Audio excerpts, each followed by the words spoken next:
बिस्मिल्लाहिर्रहमानिर्रहीम। स्टूडेंट्स, आज हम बात करने जा रहे हैं लेक्चर नंबर 7 पे। लेक्चर नंबर 7 में हम बात करेंगे डू व्हाइल स्टेटमेंट की, फार स्टेटमेंट की और इंक्रीमेंट डिक्रीमेंट ऑपरेटर्स की। तीनों को हम अच्छे तरीके से एग्जाम्पल के साथ देखेंगे ताकि आप लोग इसको अच्छे तरीके से तैयार कर सकें।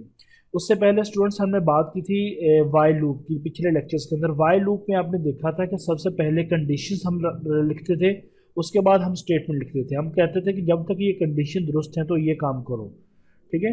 अगर जैसे कंडीशन फॉल्स हो जाती थी, आप लूप से टर्मिनेट हो जाते थे।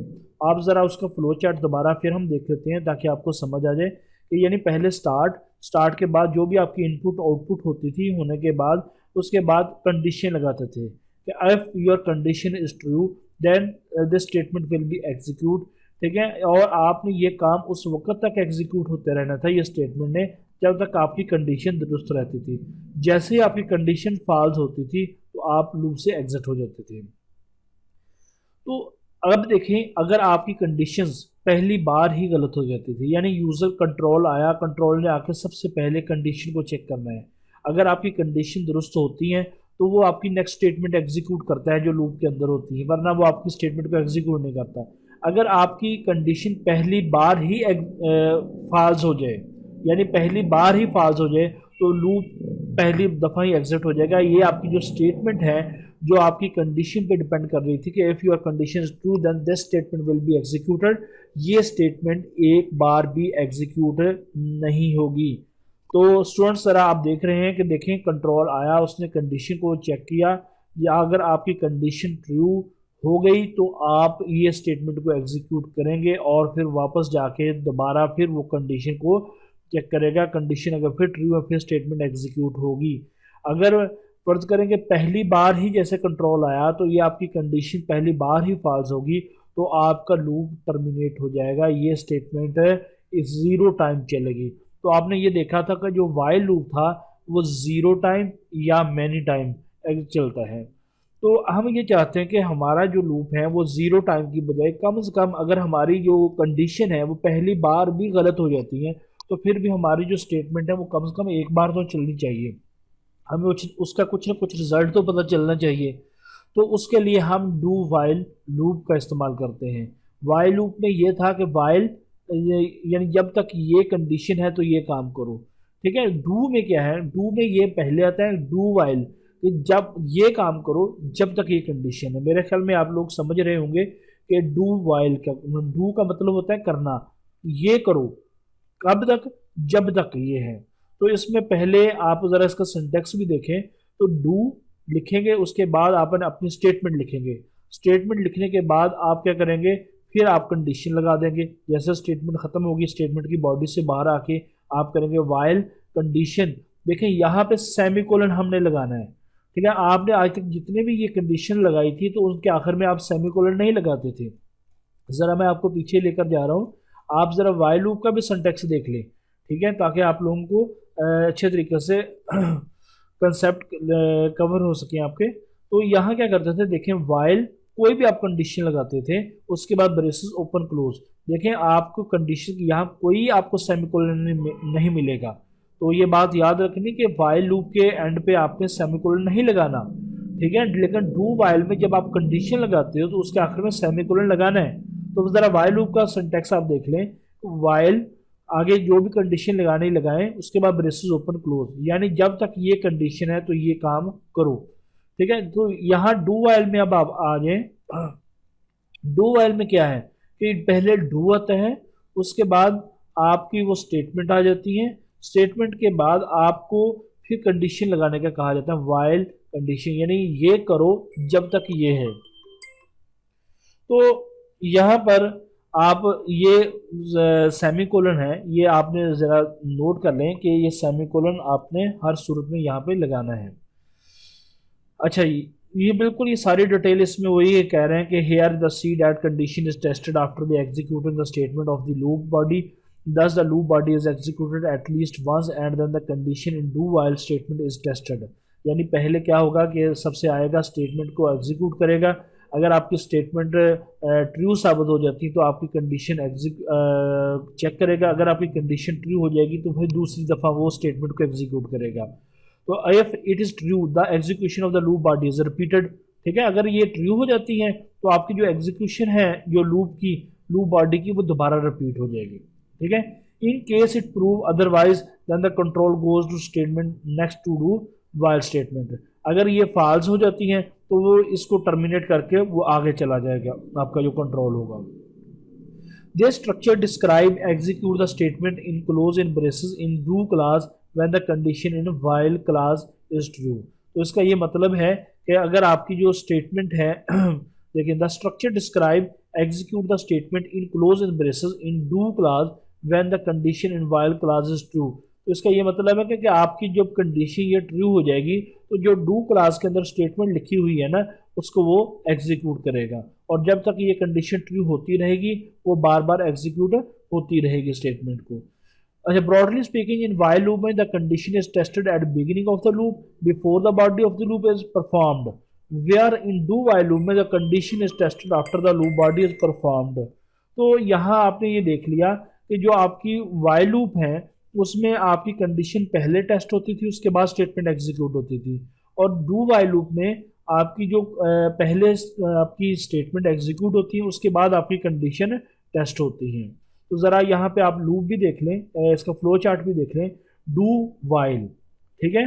डू वाइल में ज़रा देखें यहाँ प्रोसेस है, अगर वाइल लूप का आपको याद हो तो वहाँ पहले कंडीशन आती थी, ठीक है, तो यहाँ पहले प्रोसेस आ रहा है उसके बाद कंडीशन आ रही है।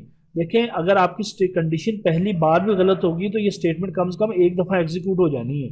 तो अगर कंडीशन फॉल्स है तो वो बाहर चला जाएगा, अगर आपकी कंडीशन ट्रू है तो फिर दोबारा यहाँ पे आ जाएगा, ठीक है। तो ये था वाइल और डू वाइल में फ़र्क है। अब हम इसके एग्जांपल्स को देखते हैं ज़रा। जी स्टूडेंट्स, इसमें हम ज़रा इसको एग्जांपल्स में देखते हैं कि हम एक एग्जांपल करने जा रहे हैं कि जिसमें हम कोई भी एक करैक्टर होगा वो प्रोग्राम के अंदर हम वेरिएबल के अंदर स्टोर कर देंगे। उसके बाद हम कोई यूज़र से कहेंगे कि वो गेस करे कि आया कि हमने कौन सा करैक्टर स्टोर किया है। फ़र्ज़ करें कि हम उसके अंदर एक वेरिएबल रखते हैं, सी या सी एच कोई भी वेरिएबल स्टोर कर लेते हैं, उसके अंदर हम जी रख देते हैं। तो हम उसको यूज़र को कहेंगे कि आप इंटर करेंगे आया के करैक्टर्स जो आप इंटर करेंगे कि वो उस करैक्टर से मैच हो रहा है या नहीं हो रहा। अगर वो मैच हो रहा है तो आप कह देंगे कंग्रेचुलेशंस, आपका जो जैसे करैक्टर है आपका वो मैच हो गया है। तो अगर वो नहीं मैच होता तो हम ये कहते हैं कि भाई आप 5 बार आप जो है उसको ट्राई कर सकते हैं, 5 चांसेस आपको देंगे कि आप उसको गेस कर सकें। अगर 5 चांसेस में आप गेस नहीं कर सकेंगे तो आपका जो लूप है वो टर्मिनेट हो जाएगा। तो याद रखिए कि जो करैक्टर्स होता है ना वो हमेशा सिंगल कोट्स के अंदर लिखा जाता है और उसके अंदर सिर्फ एक ही चीज़ होती है, एक ही करैक्टर्स होता है। हम ये देखें तो जी एच है, कभी ऐसे नहीं हम लिखते उसको, ठीक है, जैसे सी इक्वल टू जी एच, ऐसा नहीं, सिर्फ एक ही सिंगल करैक्टर ही स्टोर किया जाता है। आपने ये पीछे डाटा टाइप के अंदर ये चीज़ पड़ी हुई थी। और हम उसके लिए एक वेरिएबल रख लेंगे जो उसको सर्च देखेगा कि आपकी एक बार सर्चिंग होगी, 2 बार सर्चिंग होगी, 3 बार सर्चिंग होगी है, तो ये चलता जाएगा। ज़रा इसका फ्लो चार्ट देख लिया आप। तो स्टार्ट करेंगे डू वाइल, आप यूज़र इंटर करेगा उस नंबर को और उसके बाद चेक करेगा कि आया कि वो नंबर मैच हो रहा है, आपका नहीं हो रहा। अगर वो मैच हो रहा है तो वो आपकी कंडीशन ट्रू हो जाएगी, आपको बाहर ले जाएगा। अगर नहीं मैच हो रहा तो आपकी एक ट्राई और आपको 5 ट्राइज का मौका देना है, तो 5 ट्राइज के आपको चांसेस मिलेगा। तो इसी तरह चलते जाए। आगे हम एक प्रोग्राम है, ज़रा इसको हम लिख के देखते हैं कि कैसे प्रोग्राम है। हम पहले इसको वाइल लूप में देखेंगे, उसके बाद हम डू वाइल लूप में हम देखेंगे। तो यहाँ पे अब हम ज़रा इनके प्रोग्राम की तरफ चलते हैं और लिखते हैं। पहले हम वाइल लूप में लिखेंगे, फिर डू वाइल में लिखेंगे, देखेंगे दोनों में फ़र्क क्या है और किस तरह ये काम करेगा। यही प्रोग्राम है ट्राई नम का, यानी आपको गेसिंग गेम का कह रहा हूँ कि इसमें हम लिखते हैं कि सबसे पहले हम एक वेरिएबल ले लेते हैं ट्राई नम इक्वल 1, यानी मैंने 1 से स्टार्ट करें। देखिए इनिशियलाइजेशन हो रही है हमारे। आपने दोनों लूप में देखा होगा कि आप क्या काम करते हैं, आप सब किसी एक वेरिएबल को लेते हैं, उसको इनिशियलाइज कर देते हैं कि कहाँ से स्टार्ट होगा लूप, फिर हम कंडीशन लगा देते हैं कि ये लूप कहाँ तक चलेगा, और उसके बाद हर दफ़ा उसमें इंक्रीमेंट कर रहे थे। आपको मैंने वाइल लूप में आपको ये भी बात बताई थी कि अगर ये लाइन हम ना लगाएं, अगर मैं ये लाइन ख़त्म कर दूं तो आपको याद होगा मैंने ये कहा था कि ये लूप इन्फिनिट लूप हो जाते हैं, यानी कभी लूप ख़त्म ही नहीं होता, लूप ये चलता रहता है प्रोग्राम से, क्योंकि कंडीशन ऑलवेज ट्रू रहेगी तो फिर ये लूप ख़त्म ही नहीं होगा। तो ये जो आपका इंक्रीमेंट होता है या डिक्रीमेंट होता है ना, ये आपको हर दफ़ा उसके स्टेटमेंट में एक का इजाफा कर देता है, और ताकि आप कंडीशंस को 5 दफ़ा या 4 दफ़ा वो चल सके, उसके बाद आपका लूप टर्मिनेट हो सके। तो ये चीज़ें थी आपकी वाइल लूप के अंदर। अब हम गैसिंग करेक्टर का लिख रहे हैं कि भाई आपको एक करेक्टर गेस करना है कि आया कि इस प्रोग्राम के अंदर ये करेक्टर स्टोर है या कौन सा करेक्टर स्टोर है। तो इसके लिए आपको दो वेरिएबल चाहिए, एक तो ट्राई नम का चाहिए कि आपने 5 दफ़ा आपने उसको चांस देना कि भाई 5 चांसेस हैं आपके पास सर्च करने के। अगर 5 टाइम आप सर्च नहीं कर सकेंगे तो आप बाहर हो जाएंगे लूप से। तो उसके लिए आपने देखें, एक तो ट्राई नम ले लिया और इसको 1 से स्टार्ट कर दिया आपने। दूसरा आपने 4 CH, यानी एक CH मैंने वेरिएबल ले लिया, उसकी टाइप 4 है जिसके अंदर हम करेक्टर वो यूज़र से लेके स्टोर किया करेंगे। उसके बाद स्टूडेंट्स आप देखें कि आपने एक कंडीशन लगाते हैं while try num less than equal to 5। ये मैं अभी वाइल लूप पे आपको कर रहा हूँ, लेकिन हम पढ़ डू वाइल लूप में, फिर उसके बाद देखते हैं कि हम इसको डू वाइल में कैसे कन्वर्ट करेंगे। Try num less than equal to 5, ठीक है, कंडीशन है 5 दफ़ा ये चलेगा। Please enter the guessing character, आप यूज़र को कहेंगे वो CH के अंदर वो डाल देगा, जो भी फर्ज करके वो C डाल देते हैं या F डाल देते हैं या G डाल देते हैं। अब चेक करेगा कि if CH equal to Z, अगर वो Z के बराबर है तो कंग्रेचुलेशन, आपका वो कंग्रेचुलेशन हो गया। अच्छा जी, ज़रा ये देखिए मैं इसको ख़त्म करता हूँ। उसके बाद अगर वो नहीं Z के बराबर तो आप क्या करेंगे, उसकी ट्राइनम की वैल्यू में एक इजाफा कर देंगे। ट्राइनम की वैल्यू 1 थी, अब 1 + 1 2 हो जाएगा। उसके बाद फिर वो वाइल पे चला जाएगा और ये सर्च करता रहेगा। ज़रा मैं इसको एग्जीक्यूट करता हूँ कंपाइल करने के बाद। ये कंपाइल पहले किया तो इसमें देखें ये कंपाइलेशन हो रही है। कंपाइलेशन होने जैसे ख़त्म होगी तो हम इसको एग्जीक्यूट करेंगे। ये देखें डन हो गया है, 0 एरर है। ज़रा मैं इसको कंपाइल करता हूँ। ज़रा मेरे प्रोग्राम का नाम था WHLE, मैंने लिखा है WHLE.exe, लेकिन मैंने जैसे ये क्या कहता प्लीज़ इंटर गैसिंग करेक्टर, मैंने फ़र्ज़ करें कि F लिख दिया तो ये देखिए प्लीज़ इंटर गैसिंग करेक्टर, मैंने फिर G लिख दिया। जब तक देखें वो ट्राई नम में इजाफा हो रहा है, मुझे 5 चांस देगा, 5 चांस के बाद वो ख़त्म कर देगा कि अगर मैं नहीं सर्च कर सका। ठीक है, तो मैंने C कर दिया, मैंने R कर दिया। ठीक है, हमारे लास्ट चांस है तो इसमें मैंने फिर T कर दिया। देखें मैं सर्च ही नहीं कर सका, उसने कुछ सर्च ही नहीं करके दिया, हमारे पास चांस ख़त्म हो गया। अब दोबारा मैं चलाता हूँ इसको .exe, तो कहते हैं इंटर गैसिंग करेक्टर से। अब देखें मैंने इसमें Z पहली दफ़ा, या फर्ज करके मैंने यहाँ F किया, दूसरी दफ़ा मैं Z कर देता हूँ। तो यहाँ पे मैंने Z किया तो ये देखिए क्या दिया, congratulation please inter guessing character से। हमें तो ये चाहिए था ना कि जैसे ये हमारा मैच हो जाए करेक्टर तो हमारा लूप टर्मिनेट हो जाए, हमें तो दोबारा नहीं है। यहाँ फिर देखें फिर हम कर रहा हूँ, फिर वो चीज़ आ रही है।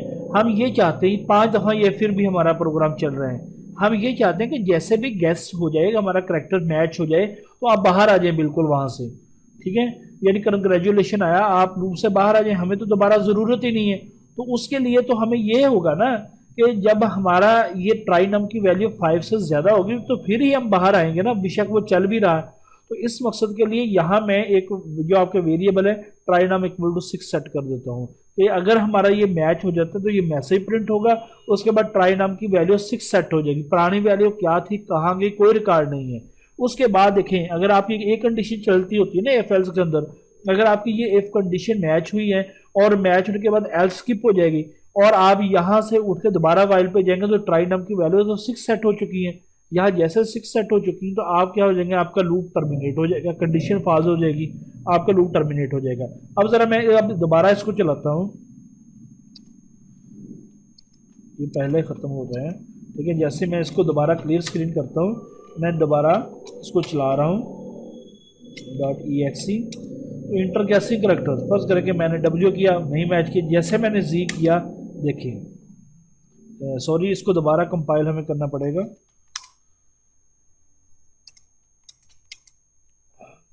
मैं इसको क्लियर स्क्रीन करता हूँ, दोबारा मैंने यहाँ तब्दीली की है, इसको सेव करता हूँ। सेव करने के बाद मैंने इसको कंपाइल किया, क्योंकि हमारी एक्जी फाइल तो वही थी ना जो पहले ऑलरेडी इस वेरिएबल के बगैर हमने की थी। देखिए ये कंपाइल हो गया। अब ज़रा हम करेंगे इंटर गैसिंग करेक्टर, फर्स्ट कर मैंने यहाँ पे मैच करवा देता हूँ मैं। देखिए कंग्रेचुलेशन, प्रोग्राम स्टॉप हो गया है। ठीक है, ये था हमारे वाइल लूप के अंदर इसकी फंक्शनैलिटी। अगर वो नहीं होता तो 5 बार सर्च करेगा, अगर ना मैच हुआ तो वो बाहर आ जाएगा। ठीक है, अब ज़रा हम इसको डू में करते हैं। डू में क्या करेंगे, बिल्कुल यही होगा। ठीक है, तो हम ये करते हैं, ये जो आपकी कंडीशन है ये वाइल है, इसको हटा के हम एंड पे ले जाएंगे। यानी मैं इसको उठाता हूँ, यहाँ पे मैं डू लिख देता हूँ और बाहर निकल के यहाँ पे बिल्कुल लूप की बॉडी से और लगा के यहाँ सेमीकोलन लगा देता हूँ।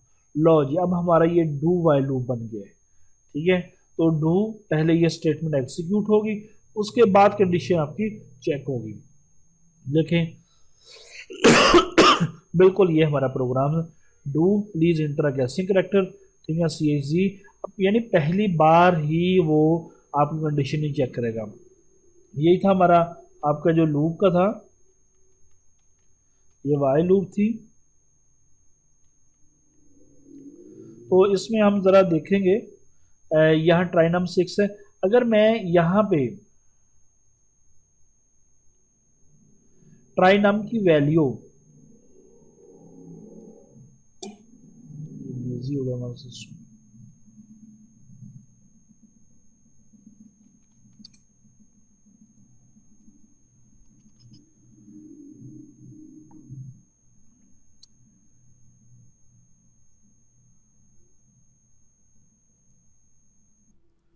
अगर मैं यहाँ स्टार्ट में यहाँ ट्राई नाम की वैल्यू फर्ज करके मैं 6 सेट कर देता हूँ। 6 सेट करने के बाद मैं इसको दोबारा सेव करता हूँ, सेव किया और मैंने इसको दोबारा कंपाइल किया। कंपाइल करने के बाद ज़रा मैं इसको एग्जीक्यूट करता हूँ।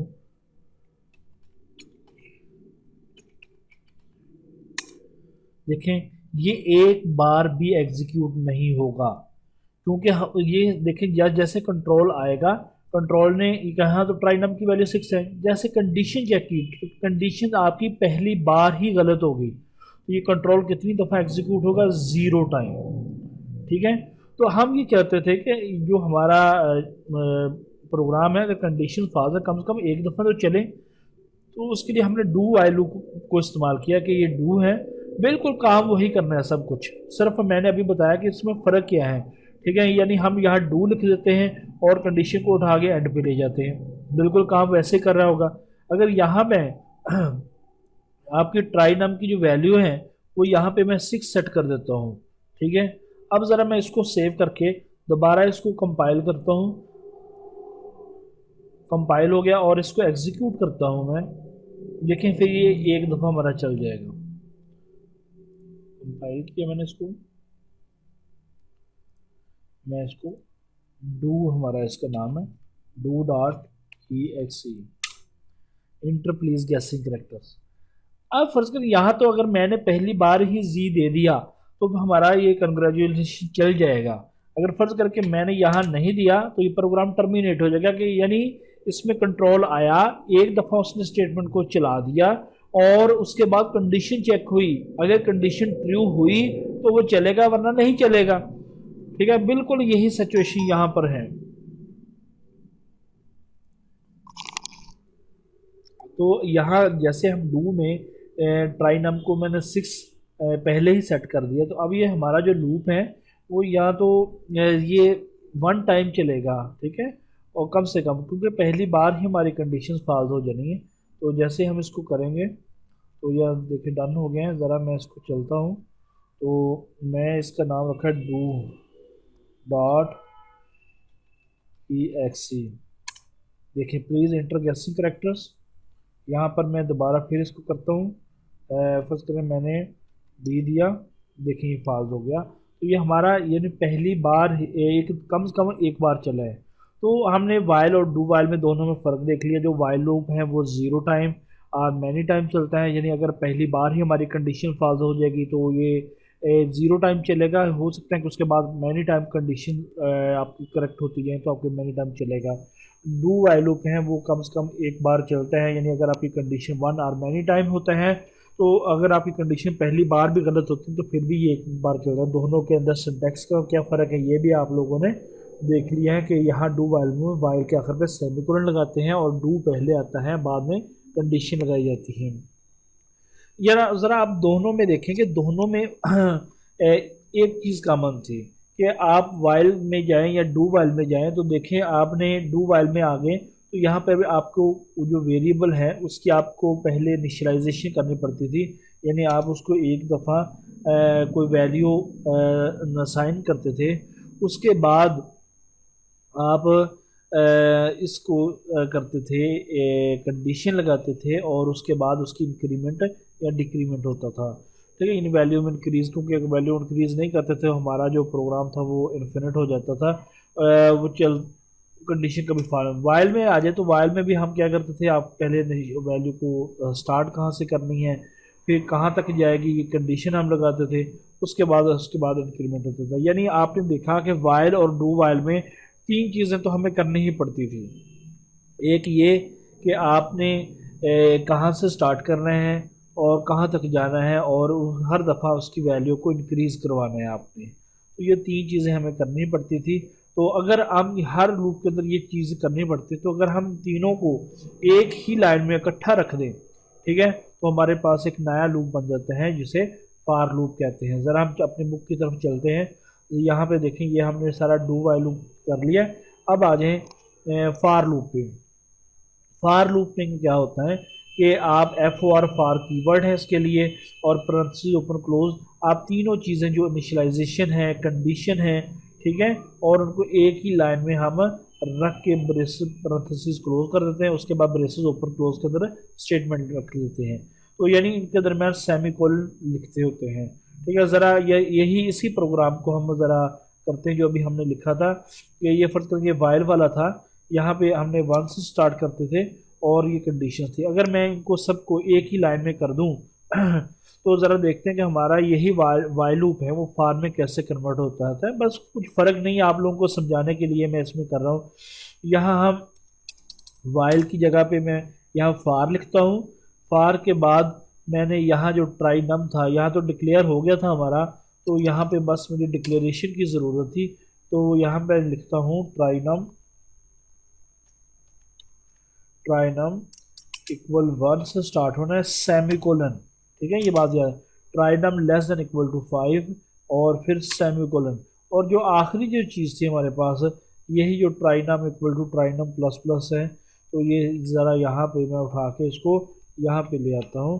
ठीक है, यानी इसके अंदर इंक्रीमेंट है। ठीक है, तो यानी तीनों चीज़ें हमने एक ही जगह लाइन में लिख दी, तो उसके बाद हमें यहाँ आने की ज़रूरत ही नहीं है, तो यहाँ एल्स को भी हम ख़त्म कर देते हैं।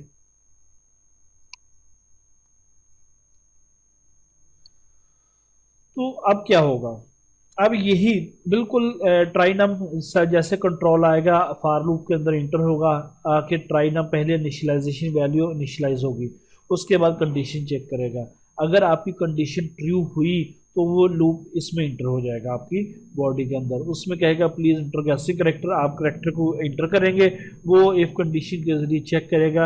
अगर फ़र्ज़ करें कि वो यहाँ पे कंग्रेचुलेशन हो जाता है, ट्राई नम की वैल्यू 6 हो जाएगी। ठीक है, ट्राई नम की वैल्यू 6 हुई, उसके बाद वो यहाँ पे जाके उसके अंदर इंक्रीमेंट करेगा या डिक्रीमेंट करेगा और कंडीशन हमारी फाज हो जाएगी।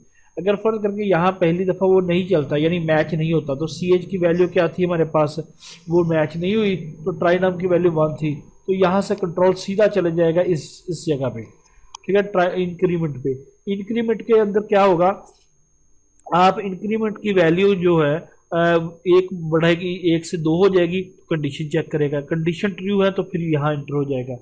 ठीक है, तो ये था आपका फार लूप के अंदर क्या होता है कि सबसे पहले कंडीशन चेक होगी, यहाँ इनिशियलाइजेशन होगी, उसके बाद कंडीशन चेक होगी, अगर कंडीशन ट्रू हो तो यहाँ से डायरेक्ट वो इंटर हो जाता है आपके स्टेटमेंट में, आपके स्टेटमेंट को एग्जीक्यूट करता है। अगर आपकी उसके बाद फिर कहाँ पे आना है, उसके बाद डायरेक्ट इसने यहाँ इंक्रीमेंट डिक्रीमेंट पे जाना है। ठीक है, वैल्यू इंक्रीज भी हो सकती है, डिक्रीज भी हो सकती है, यानी -1 कर दूँ या +1 कर दूँ, ये तो हमारी रिक्वायरमेंट होती है ना प्रोग्राम की।